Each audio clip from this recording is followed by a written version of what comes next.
Hello, good evening, everyone. If we haven't met, I'm Dennis Craig, acting president. Thank you for attending tonight. Tonight, I think, is what we're hoping are continuation of improved communication and outreach, listening, and having opportunities for good two-way discussions.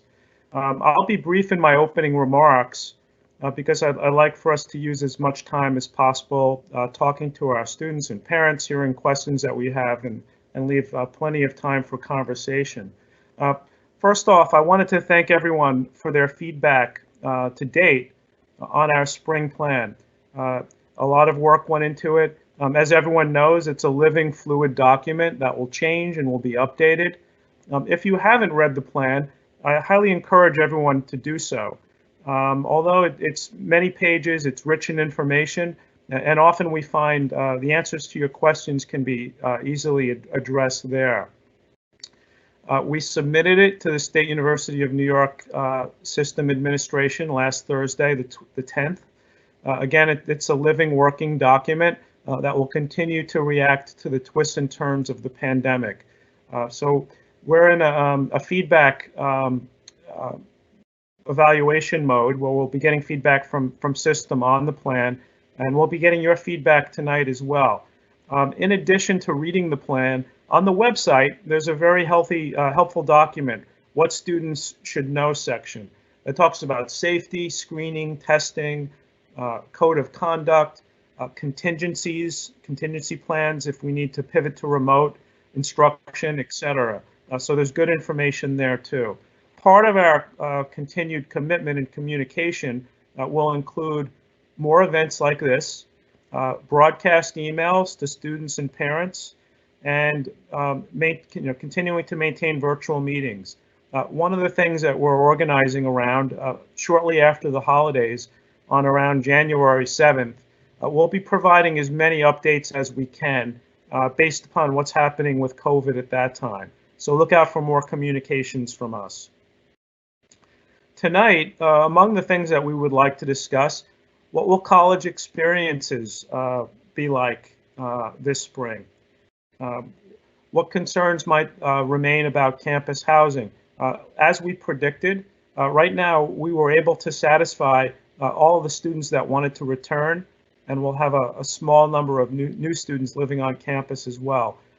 So I think that's great news. I know there was a lot of anxiety about students who wanted to return. They're not being spaced. Space isn't an issue for us right now.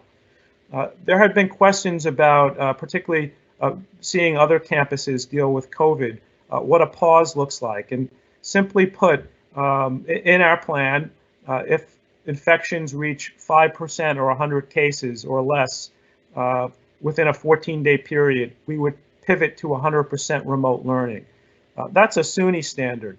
COVID is very complicated. There'd be discussions on our campus should an event like that occur, and we would likely be making decisions like that before we reached a threshold like that. So these are some of the examples of questions that we've received so far. I'll be joining our team this evening. We're looking forward to the discussion and answering questions. Right now, Dr. Bernadette Tiapo, she is our VP of Student Development and our Chief Diversity Officer. She'll guide us through this evening's program. Bernadette.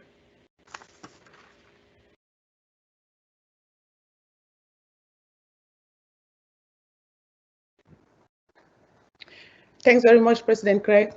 And greetings, students, parents, and families, and welcome to tonight's information session. As the President hinted in his remarks, timely and constant communication is very critical in keeping all of us informed and abreast with ongoing processes. This is the reason why we are here again tonight, to share with you information that we might have at our level and also address some of the questions that you might have. As we plan for spring 2021 semester, we continue to pull together critical information to share with you. Tonight's information session will touch on the different aspects in the divisions of student development, academic affairs, and finance and administration. The focus, however, will be on campus life.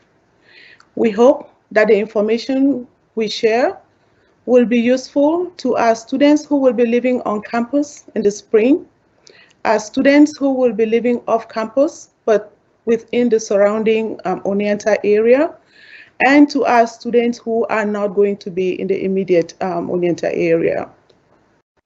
Our goal is to ensure that no matter where our students are going to be living in the spring semester, that you are going to continue to feel connected to the Red Dragon spirit and be engaged as a very vital component of the SUNY Oneonta community. We have a number of presenters who will be sharing with you their activities within their respective units.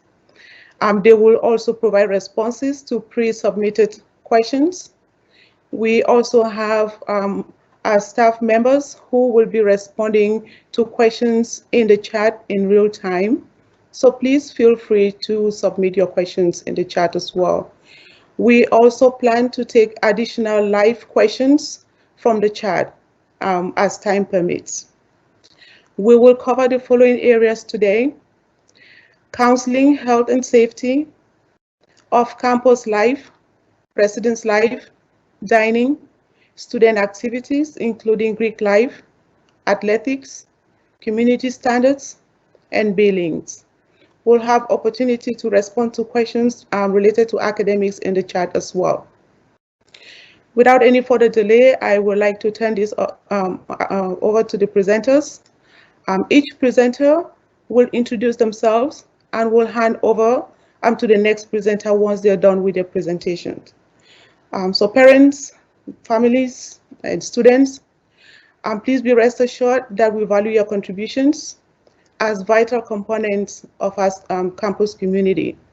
We are committed to ensuring that we can serve you to the best of our abilities during these critical times. And so I look forward to a productive evening. I will now hand it over to Dr. Melissa Fallon, who is our Director of Counseling, Health and Wellness Center. Over to you, Melissa.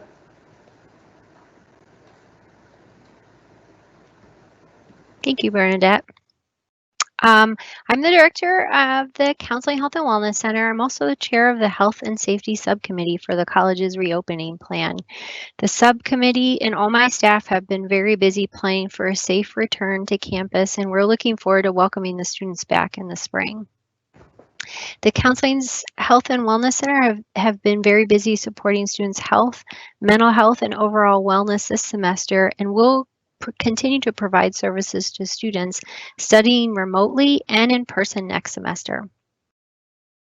The Health Center provides both rapid antigen tests and PCR tests for the diagnosis of COVID. We provide services in person and through telehealth. In addition, the testing center will continue to do weekly surveillance testing of students, faculty, and staff. Students living on campus and those coming to campus for in-person classes, jobs, or other activities will be required to test weekly. Surveillance testing is a molecular pool test with an individual PCR test if follow-up is required. Our pool testing lab has recently received acknowledgement from the FDA as highly sensitive and accurate, and one of the best tests in the country. Off-campus students can test weekly as well, and we expect and encourage them to take advantage of our free testing every week. However, 10% of our off-campus students will be mandated to test each week. So they should watch for an email indicating they are mandated to test that week and comply, please. One of the questions submitted was about the vaccine. New York State Department of Health recently rolled out an application to be able to administer the COVID vaccine, and the health center is in the process of applying. Although it's likely that college students will be in the later groups to access the vaccine, so we'll be paying very close attention and applying to be able to administer the vaccine as soon as it's available. For a student who might be diagnosed with COVID through the health center or the college pool testing, students are informed by a medical provider of their diagnosis from the health center. The provider will assess the student's symptoms and can provide education and support for managing symptoms. The staff member can also explain the process and facilitate moving into isolation halls or quarantine halls to students.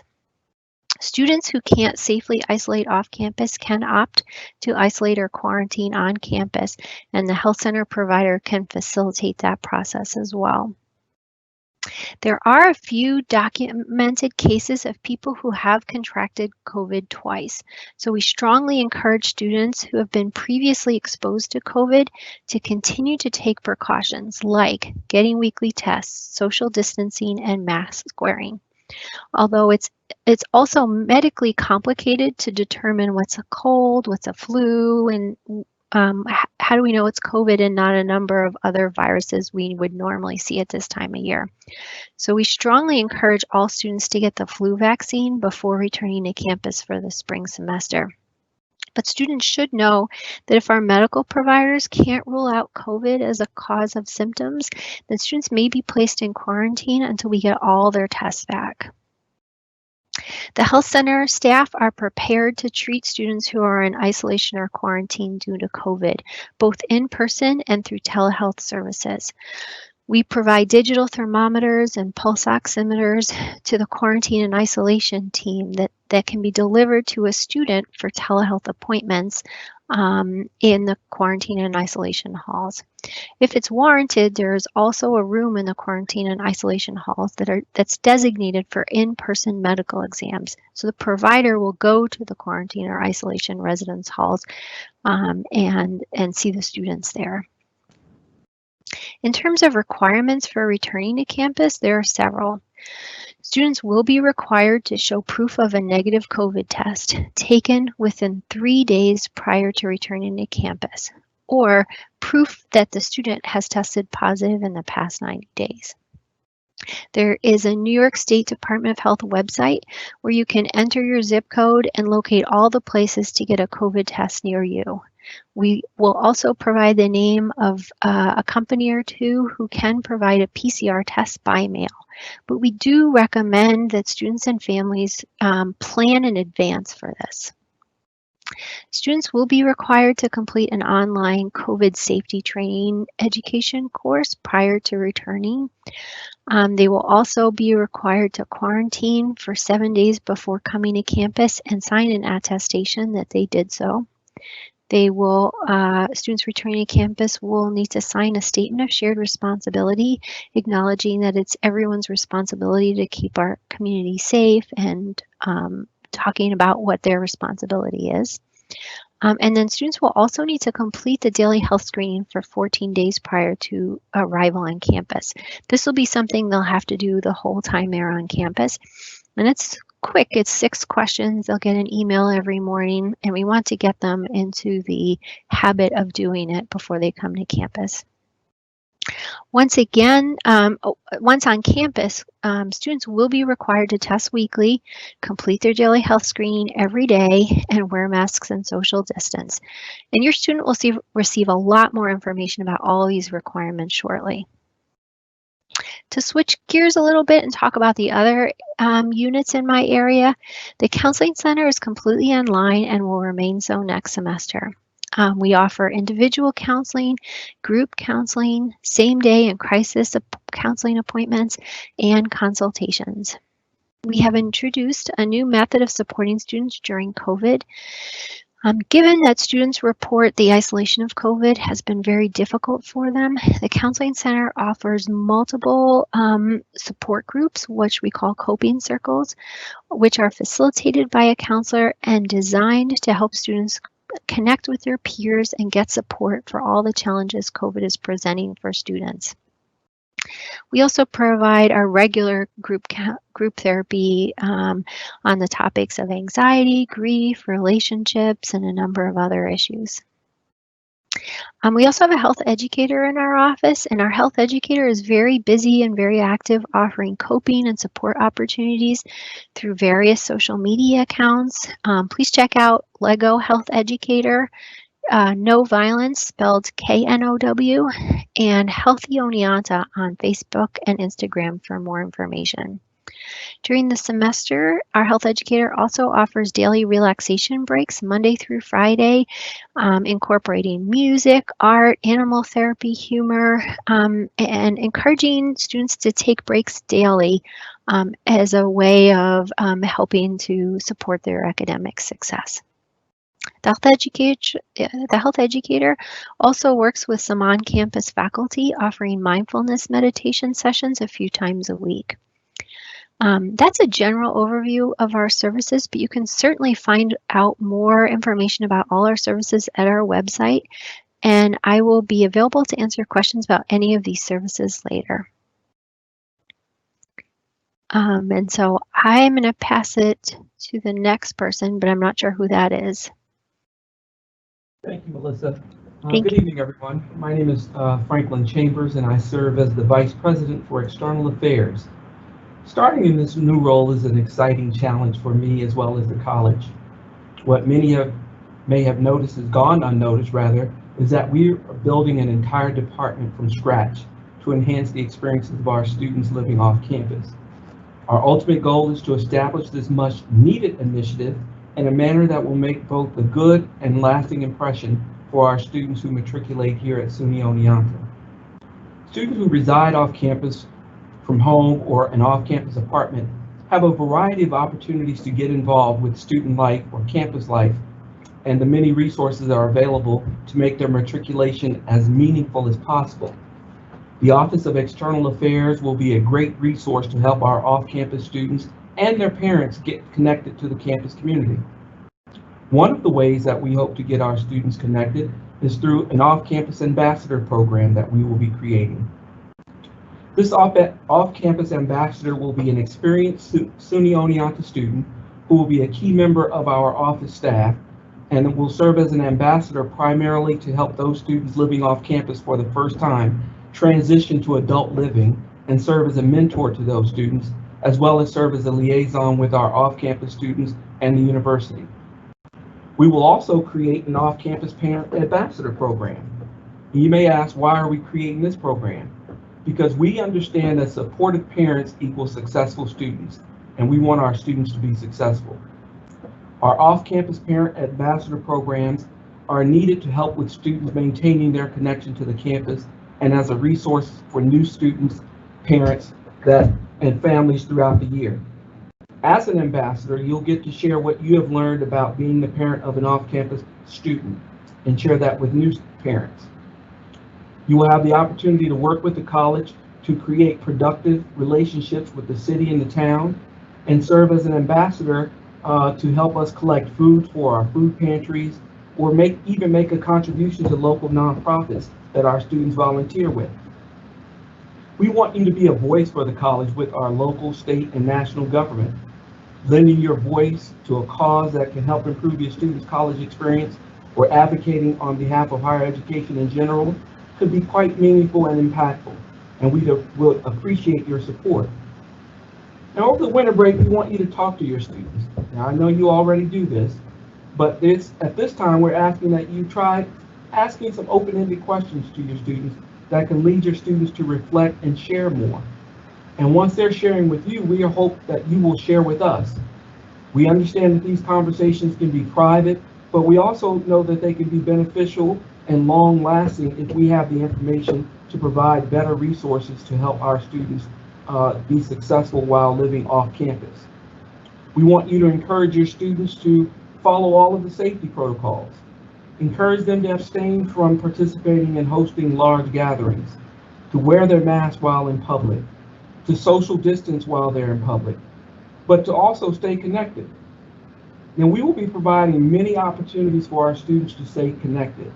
One of the ways that we hope that our students that live off campus will stay connected to the campus is through our Campus Connection app that students are familiar with, our CORT app. On that CORT app, we list a variety of activities that will take place for students to be able to engage in the campus activities, whether they are here locally or on campus, or whether they may be at home. They'll still have an opportunity to engage with the campus through Campus Connection and the various activities that will be provided. We will also be providing a host of resources to help our students navigate their way living off campus. Those resources may be to how you connect your water and light in your apartment building. Who would you contact for trash deliveries? We will encourage our students to stay connected to the campus through virtual forums that we will hold bi-weekly that will be entitled Stay Connected.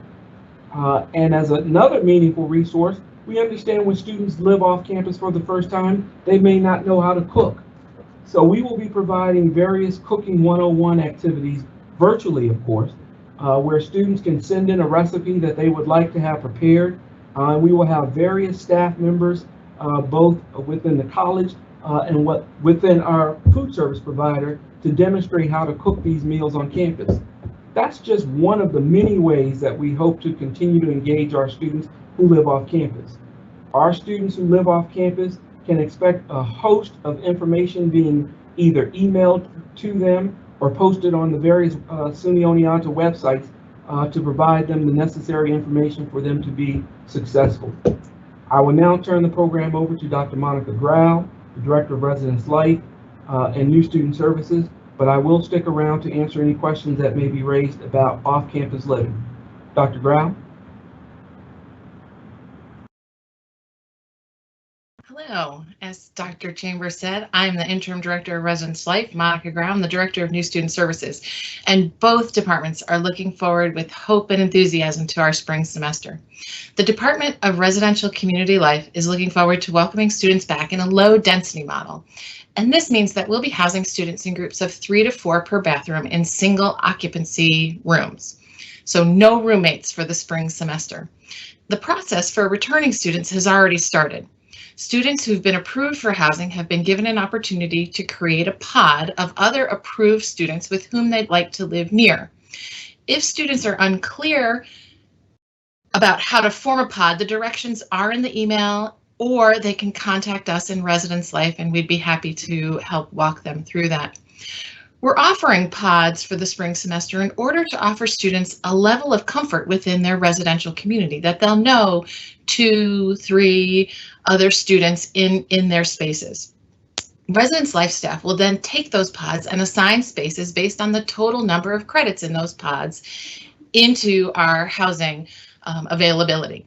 This means we will not have first-year experience or freshman halls for the spring semester. All of our residence halls have the potential to be used for all class years, depending on space available and sizes of the pods. For example, a pod of 4 students would not be assigned to a suite because a suite would house 3 people, and we don't have any 4-person suites. But that pod of 4 students could be assigned to 2 quads, which have 4 rooms and a common room, or they could be assigned to 4 different rooms in a double style residence hall. And just to remind you, we have doubles, quads, suites, and apartments on our campus. Someone likened this housing assignment process to a giant game of Tetris. And as someone who loves to play Tetris, I'm excited about helping our assignment folks do this. We're committed to keeping low density in our residence halls for the spring, which means we're not going to be using every room in each of the open residence halls. Because we want students to know that we take their health and the health of our community seriously, in order to return to campus and receive your room key to move into your space, you must follow all the pre-arrival instructions as per SUNY guidance. Melissa touched on those by reminding you about the testing, but it will also include a daily health screening, a 7-day quarantine at home, some online educational models, and that negative test result from a test done within 3 days prior to your arrival on campus. And we will send this out to you via email and as many times as we can, because we want you to come to campus. We can't wait to see you. Should you not complete those steps, however, you will not be able to move into your room. As you can tell, hopefully, we take our role seriously because we want to create a community that values the health and safety of others. Our professional staff and the RAs will continue to develop community within our residence halls via individual outreach, social events, and educational programs. All programs and activities will follow guidance from our health and safety officer and our spring plan, which you can see online. Each residence hall will also have a hall government, and we'll be looking to hire night hosts for each residence hall as well. During the spring semester, students will be expected to wear masks in all common areas and when they're out and about on campus, perhaps walking to the dining hall or class. Residents within a residence hall will be able to visit with each other while wearing masks. However, you can't go visit friends in other residence halls, and we want to make sure that you know that up front. We'll be expecting our residents to follow the daily health screening, reporting for weekly testing, and following all of the college policies that will be outlined. On wellness days, Residence Life professional staff will be collaborating with partners from across campus to offer programs for students to connect with other students, to de-stress, and to provide an opportunity to recharge. New student services professional staff and our Dragon Guides, who are our student mentors, are also gearing up to welcome both new students and freshmen to the spring semester. The Dragon Guides will be creating in-person and virtual programs for students to engage with each other, to learn about what the college can offer, and to provide space to learn about specific topics that can impact new students. So whether you were new this past fall or you're coming in new this spring semester, whether you're on campus, off campus, or at home, we want you to know that you're a part of our Red Dragon community. One way we celebrate our Red Dragon Pride is through the We Wear Red on Fridays initiative. Look for more information on this in the spring on Campus Connection and in the Cork app and on all our social media channels. The staff in Residence Life and New Student Services look forward to connecting with you next semester. Next up is Diane Williams from our Oneonta Auxiliary Services. Good evening, everyone, and thanks for this opportunity to speak with you about dining. My name is Diane Williams. I'm the Executive Director of our Auxiliary Services Corporation, and one of my responsibilities is overseeing our dining services, which is presented by Sodexo Dining Services.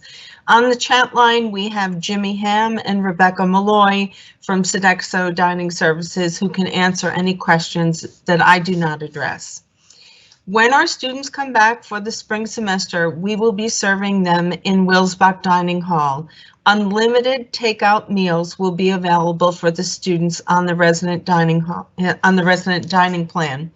In addition to the many options that the students are used to at Wilsbach, we are going to incorporate features of Mills Hall favorites. So we know students have a lot of food that was served at Mills Hall that they really enjoyed, so we are incorporating that in the menu as well.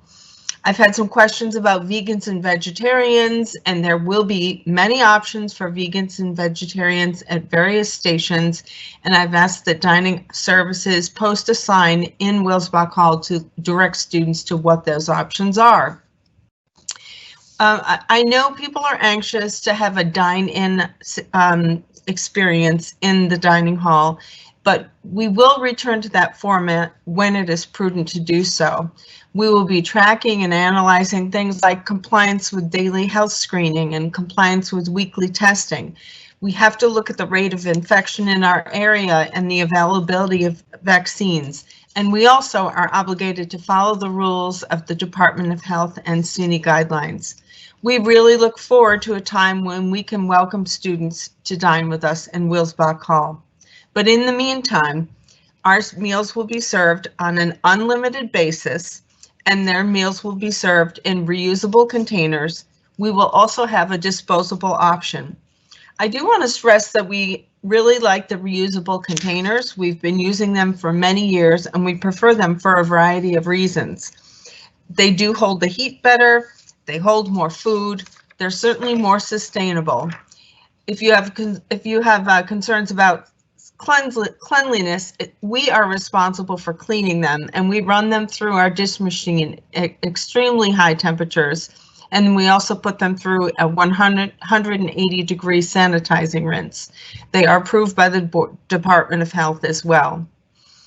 One of the things that's really important for us is to understand about student-specific dietary needs and preferences. And to that end, on last Friday, we sent a survey to all students who have indicated they would like to reside on campus for the spring. And we are gathering information about food allergies and intolerances, dietary and food preferences. We've asked them questions about whether or not they'd like an opportunity to consult with our registered dietitian. And we've also asked them to rank their favorite food stations from Mills Hall so that we're able to serve what they would like. So it's very important that people complete this survey so we can meet their dining needs. Students residing in Higgins Hall have an option of a retail dining plan. This assumes they do a great deal of cooking. If they want to eat in the dining hall, they would just pay the door price at Wilsbach Hall, or they can shop at our retail locations. They can also opt for the unlimited dining plan if they prefer. Off-campus students may also eat in the dining hall or at our retail dining operations, and there are several commuter meal plans available to them that they can select when they pay their bill or just by calling our dining office. In the spring, when we reopen, our retail operations will be Starbucks and the Mills Marketplace. We have a new feature on a Get app which will enable express pickup at these retail locations. In terms of quarantine and isolation meals, I want you to know our procedures for feeding our students who are either in quarantine or isolation. When Dining Services receives a notification that a student has been placed in quarantine or isolation, they are immediately sent an email with a link to menu choices.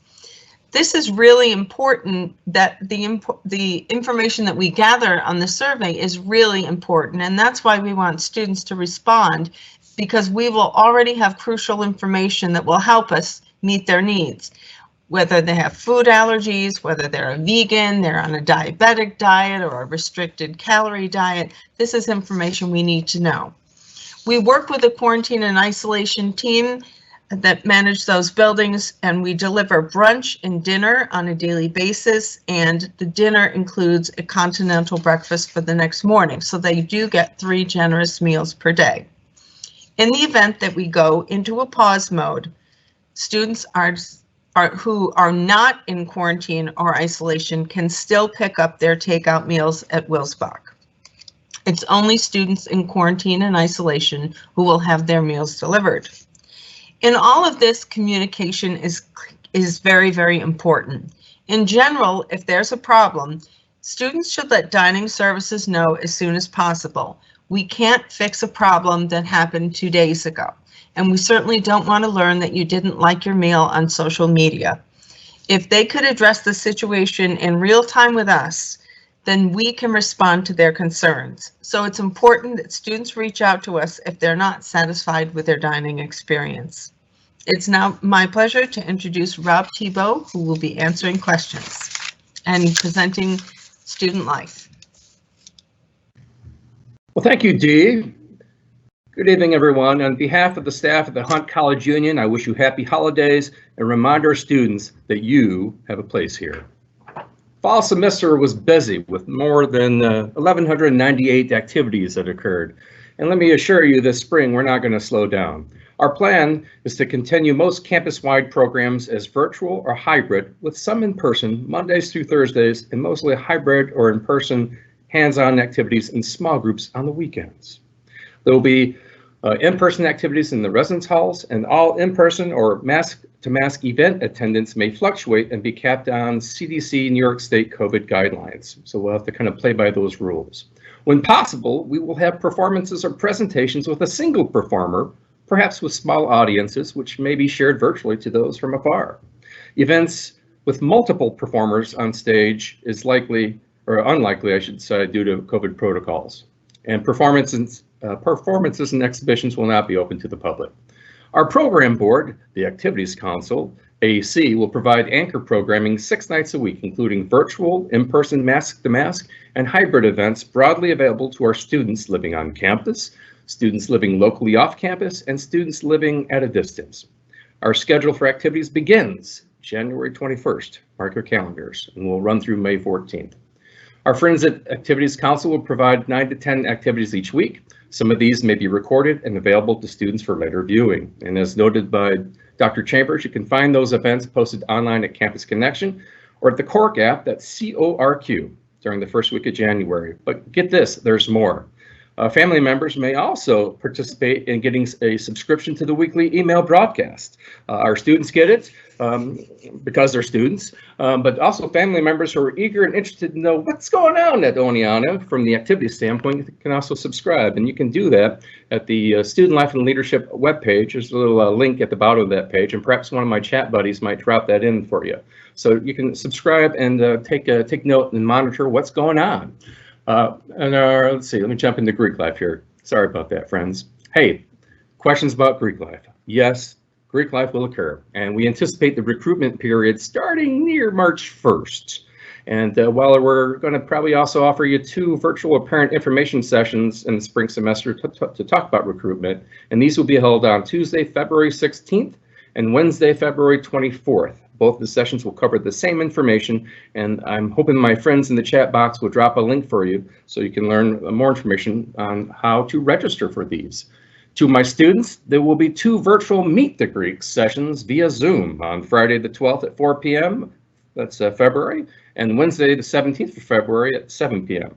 We also are looking to have support from the rest of the chapters to host Instagram pages, and these links to their pages are available at the Greek Life website. So that's one way to continue staying connected and learning more about those Greek organizations. But wait, there's more. We have over 150 student-led organizations, as many of our students know, who still will work hard to engage all of our students. And get this, the first chance to meet these people will be at the expo, the virtual expo, on January 27th. And our friends in the clubs and organizations will have meetings and events virtually, safely in person when possible, and every combination adhering to the COVID capacity guidelines. This spring, the Gender Sexuality Resource Center will run as an in-person space when permitted, as well as virtual space, but services will remain intact. And programming in the spring will be robust, including collaborations with my friends in the Counseling Center, the Center for Multicultural Experiences, and various students, clubs, and academic departments. Let me tell you this, the bottom line is this, students, we miss you, and we look forward to having you come back and reconnect with you in January. And whether we're near or far, we want to support your education and your leadership skills. Happy holidays again, everyone, and it's my pleasure to welcome Tracy Ranieri, the Director of Athletics, to your screens. Thank you. Thank you, Rob. That is a hard act to follow. I'm Tracy Ranieri. I'm the Director of Athletics, Intramurals, and Recreation, and ditto with everything that Mr. Rob said. On behalf of all of the coaches, we hope that you are well. We miss you, and we really look forward to your return to campus. The goal of tonight's program for me is to provide you with information about sports, recreation, and fitness for spring 2001. You already know that we have 21 varsity teams and over 500, almost 500 student athletes. And in any year, there are more than 140,000 card swipes into our fitness centers. Mr. Rob talked about all of the clubs and all of the activities that we offer. And so Oneonta has had a culture of fitness and athletic prowess for decades. And I thank you, those of you who sent in questions to support our commitment to your physical health. We know that your physical well-being contributes to your mental and emotional well-being, and we're determined to provide you for these needs. The number one question received so far as it relates to sports is, will there be spring sports? I thank you for this question, and I was hoping I could start with that in my summary. We've provided the Coronavirus Response Team, the CRT, with an athletics action plan, and we are awaiting approval of that plan. The intention in the plan is to compete in SUNYAC in spring sports, with a path for those student athletes, those teams, to the NCAA championships. We also intend to practice in fall and winter sports as allowed. Our plan marries the college's reopening plan for COVID safety with CDC, New York State, and NCAA's phased-in guidelines for return to play. We'll go over that in detail with every team on a separate call when that plan is approved. This plan certainly will be flexible and it may need to pivot related to our campus and local metrics. Regarding competition, the SUNYAC athletic directors meet regularly and will be in concert with our SUNYAC opponents as it relates to testing, travel, roster sizes, and everything in between. All opponents will be consistent in our guidelines for competition and for safety. Cancellations may occur for reasons beyond our control due to issues on another campus as well as ours, but all SUNYAC teams will be on the same page with how we respond to issues, putting student-athlete safety first. There have been several questions related to eligibility for student-athletes, and I wanted to address these quickly. The NCAA has provided latitude in all seasons. Student-athletes will preserve their eligibility during this pandemic. Your athletic year and both academic semesters will be returned to you regardless of practice or competition. For specific questions, I hope you're going to contact your coach directly or myself, and we'll get those answers for you. We also have a plan to phase in opening the fitness centers, the recreation spaces on campus, intramurals, and recreation, with cleaning and safety protocols and space capacity limits. This is in review with CRT as well. We'll follow New York State guidelines for gyms, and if the governor gives a directive to close gyms, the gyms would close. We hope you'll get behind our acronym that many folks already have alluded to. It's called Be Smart. The S stands for socially distance. We're used to it here now. We just talk a little bit louder. The M is mask up. Hopefully you'll ask family members to get you some really cool masks to wear, and we will wear our masks while we're close. The A stands for Answer Your Daily Screening Tool. You are going to get a daily email. You must complete that daily screening. It takes 5 seconds, and in doing so, you'll be able to enter all of the facilities. The R stands for routinely wash your hands. We know the virus can stick on surfaces for a little bit, and so wash your hands regularly. And then lastly, to repeat again, we'll be testing weekly. So be smart. And that is not going to be hard for you to remember, but we really believe if we are all smart, we will outsmart this virus and have a very successful semester.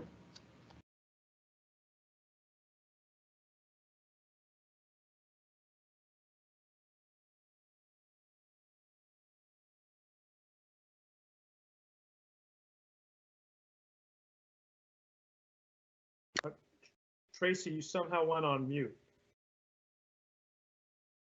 I went back on mute. I don't know where I was. You're back on mute again. At this time, I'd like to introduce Dr. Bill Woodward, the Director of Community Standards. Sorry about that. Go O. Thank you, Tracy. What I want to do is introduce myself. As Tracy said, my name is Bill Woodward, and I am the Director of Community Standards on campus. And in this role, I oversee the conduct process for all students. Our focus is on education and creating a supportive environment for students to learn from their mistakes. In doing this, we do hold students accountable. This is true for all of our policies, but I want to address what that means for COVID. My office collaborates with many other areas of campus to ensure students are complying with guidance, expectations, and rules related to COVID safety. In addition to the campus policies and sanctions for holding students accountable, SUNY has provided a uniform sanctions document that will also inform our decisions for accountability. Students found in violation of expectations mentioned before by Dr. Fallon Korb, Dr. Grau, and Tracy just now, which include mask wearing, completing the daily health screening, and participating in weekly testing, may be sanctioned with education sessions up to and including the loss of residential housing and/or suspension from the college for a period of time. Now, it depends on the violation, on what the sanctions may be. Those policy violations also include participating in or hosting large gatherings on campus or in off-campus apartments or locations.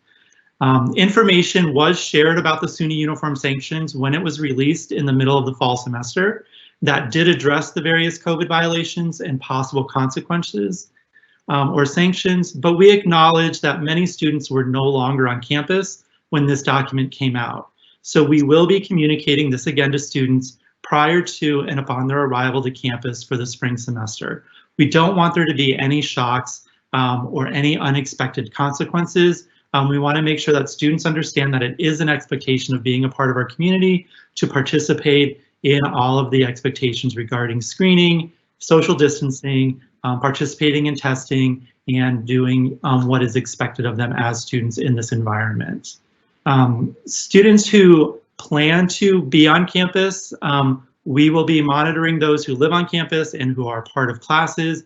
There's been a question about what about students who live in the Oneonta community and who will want to use campus resources, but may not be taking in-person classes specifically. What we will be doing is we will be encouraging everyone, and they will be required to participate in the daily screenings and the weekly testing. And so to be able to maintain access or gain access, students who live off campus and only want to come onto campus to utilize facilities such as the library or Hunt Student Union or the gyms if they are open, they will need to follow those same protocols for students who are living on campus. So these are community health check-ins. So it's really a good practice to get into the habit of completing these steps regularly if you're living in the Oneonta area, regardless if you're taking in-person classes or not. The testing, as was mentioned earlier, is available free to our students, and so we do encourage you to take advantage of that opportunity. When it comes to enforcement of the guidelines, as in the greater community, we are relying on everyone to do their part to politely remind one another of things like wearing a mask. We also expect those who are reminded to receive the reminder in a respectful manner. While there are staff members on campus who are responsible for compliance with community rules and regulations, they can only enforce what they see. So we must therefore rely on one another to be helpful with the messaging about all of the regulations in place, especially as they relate to COVID. So it's a good idea to help your friends out, remind them, hey, did you do your daily screening today? Are you going for your test? I'm going for my weekly test. Come on, let's go with me. Keeping your mask on, doing the things that you need to do it as a pod, do it as a group so you can remind one another so everybody stays in compliance. We also do have an opportunity if anyone has knowledge of violations of COVID safety regulations, whether that is large gatherings off campus, gatherings on campus that are violating policies, they may be reported using a form that's available on the college's COVID information webpage. And to access that, that's the link at the very top of our homepage that mentions the COVID plan. So that's all information that we really hope students will take advantage of. We do want you to know that enforcing the policies is what I do, yes, but really we want to make sure that that's the last resort because we understand that the majority of our students are complying with the policies as they are, and we want to acknowledge that and understand that for those of you who are doing what you're supposed to do, doing what's expected of you as a community member, not just on campus, but in the greater Oneonta community or wherever your home is, we do acknowledge that and we appreciate your efforts. And we do want you to know also that when it is brought to our attention, we do hold people accountable for not following those policies as well. So I will be available for questions later, but now I would like to turn it over to Jay Lentner, the Director of Student Accounts. Thanks, Bill. Hello, everybody. I am Jay Lentner. I'm the Director of the Student Accounts Office here on campus. The current plan is to have bills available online by the end of this week. Bills are found at My Oneonta under the Finances tab. The billing due date will then be Friday, January 8th. We offer the Oneonta installment plan, and this semester it will once again be available for no fee.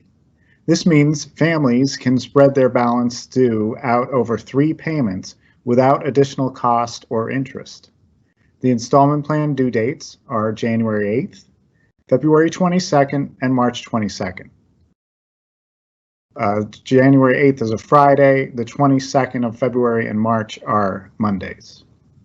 Full-time tuition for the spring is unchanged for the fall. From the fall, it's $3,535, and that is set by SUNY. Our comprehensive student fee has been reduced to $615. This represents a reduction in the student activities fee and the athletic fee to reflect the remote status of many activities. We also plan to waive the transportation fee for those students who will either be on campus, who will not be on campus or living in the local area. Students living on campus will be charged a double rate, even though their rooms will be single occupancy. Your rate will be based on the year you began living on campus at SUNY Oneonta.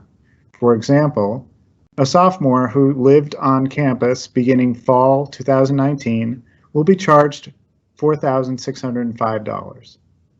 You can confirm your housing rate on the Residence Life webpage under Housing Rates. Students living on campus are billed for the dining plan, as Diane mentioned, and that has not changed from the original fall amount of $2,270. The Higgins plan is available to Higgins residents at a lower cost.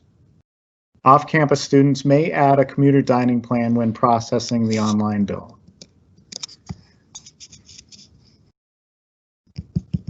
Remember that whether the student owes a balance due or expects a refund from excess financial aid, including loans, the bill must be processed or cleared by the due date.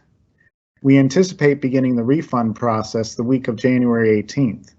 BankMobile delivers all of our refunds for us, so make sure your profile is active. We are happy to work with you if you have unique circumstances or experience an unforeseen delay in your ability to pay.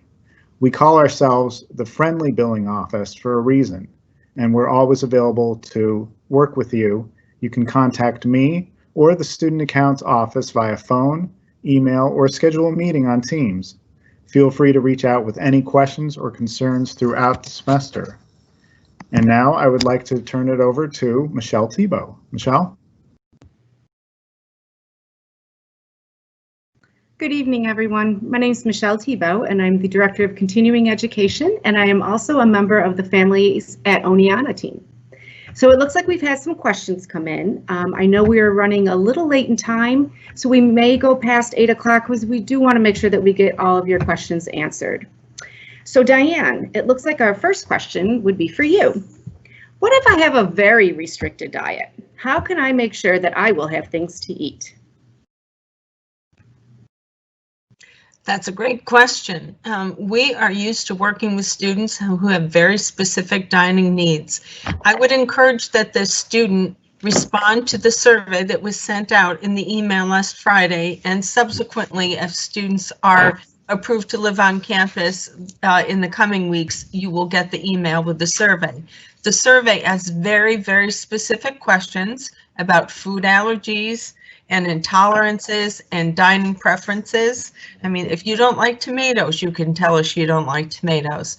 But it also asks the students to indicate if they would like a consultation with our registered dietitian, Dr. Jennifer Bush. She works with our students individually, and we are contacting her to let her know which students she should reach out to. In addition, both Rebecca Malloy and Jimmy Ham, who are on the chat right now, who head up our management team for Sodexo, they will meet with any student and meet them at the dining hall and go through the different food stations and find out specifically what they would like. What it does require is that the student to let us know that they're having some challenges. So please just reach out to us if you're having any kind of a problem. Sodexo is the leading corporate and educational dining services company in the world. They are located on every continent, and they are experts in this area, and they can work with any students who has dining challenges.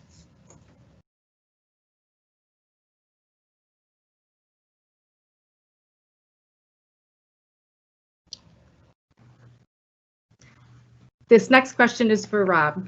Will the OPT buses be running normal hours with trips to Walmart and such? Well, Mrs. Tebow, thank you for asking me this question. At this point, OPT bus services are anticipated to start on February 1st, which reflects the lag time for the return to campus quarantine period. Thank you. Melissa, this question is for you. We've had a lot of questions come in regarding what type of COVID tests that we will accept, and what would happen if a student cannot get their test results submitted in time.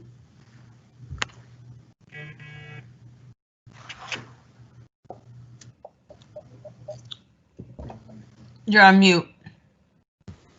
Sorry, thank you. We'll accept any kind of COVID test. We will not accept an antibody test, but we will accept an antigen or a PCR test. And we understand that it's difficult. We're going to offer a lot of resources. When you put in the zip code 13820, we get more than 10 possibilities in our small area for COVID testing. So we're going to offer a lot of resources, but we will work with students. If their test doesn't come back in time, we will have to delay move-in until they get their test, but we will work with them around, and we understand that getting testing is difficult, but we're going to provide as many resources as we can and give you lots of time, and hopefully we'll all come up with a good plan. Great, thanks, Melissa. Monica, I was wondering, we've had a lot of questions regarding the layout of building styles and how will that work, especially in regards to the use of bathrooms? Great question.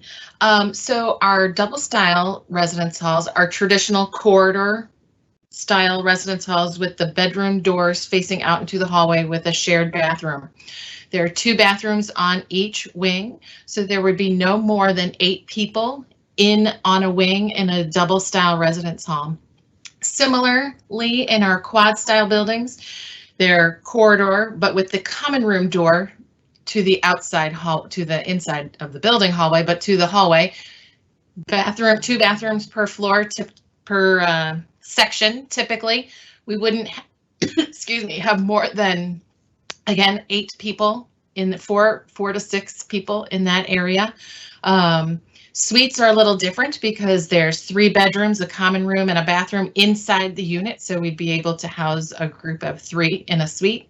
We also have apartment style, and those will be no more than 4 because, again, it's 4 bedrooms with a internal bathroom to the building. And so, again, we're looking at this from a low density model. We don't want more than 4 students per bathroom because that seems to have worked in some other collegiate settings.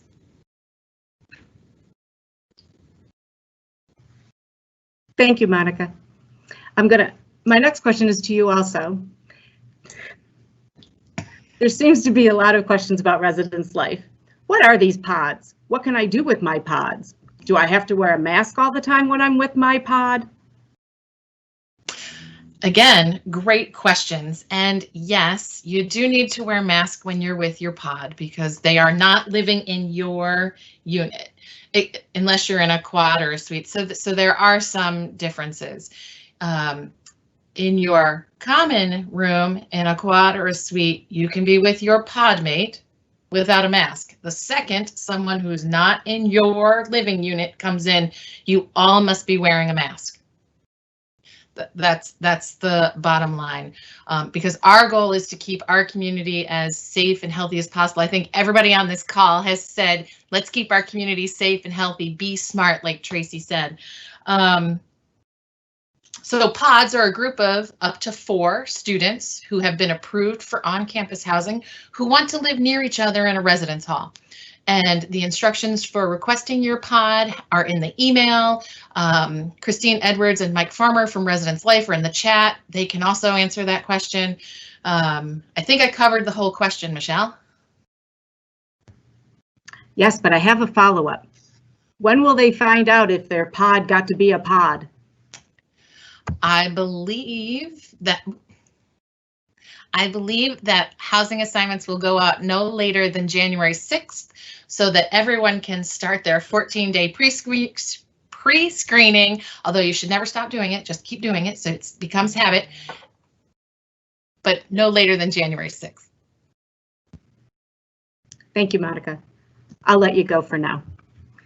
Melissa, we've had some questions regarding when students are back in either Oneonta or on campus, can they get tests elsewhere or do they have to go through our pool testing?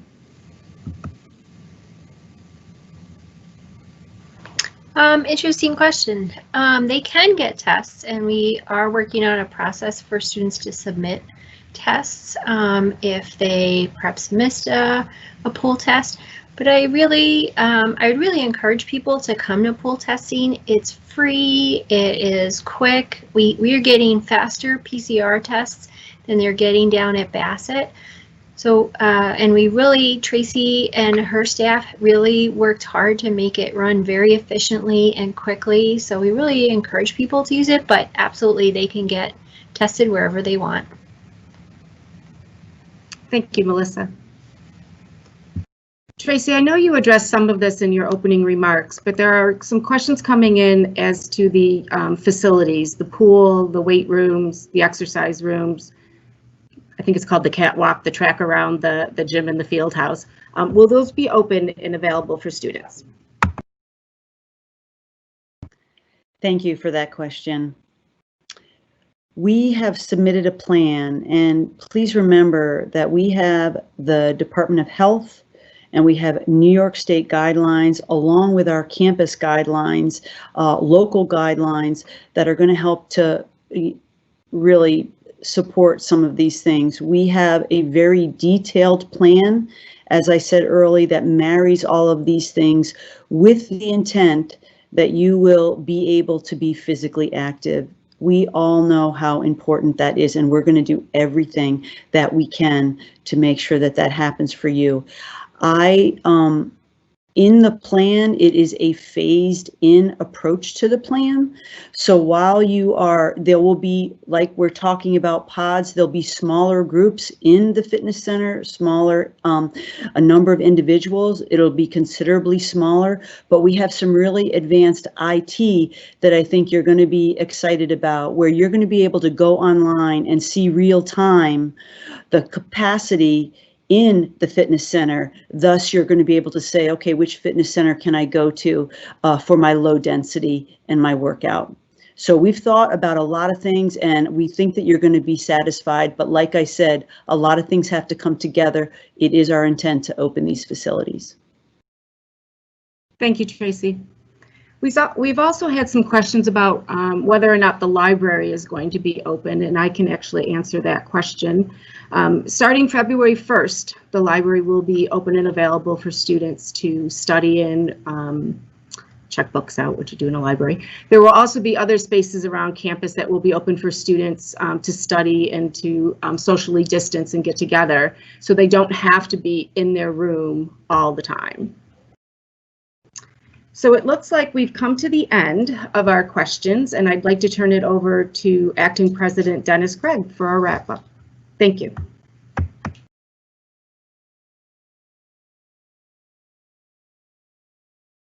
Thank you, everyone. Thanks for the team for showing your spirit tonight. To quote one of you who said it best, I think, students, we really do miss you. Our lives on campus aren't the same. The rhythm of our work, the reason why we work in public higher education, it's you. So we're really glad and grateful, students, parents, that you've hung in there for us. Thank you for your engagement this evening. If there are more questions that we can answer, we'll be sure to stay in touch, and we'll be sure to keep the communication rolling forward, like I mentioned earlier. So thank you again, everyone, and have a great evening.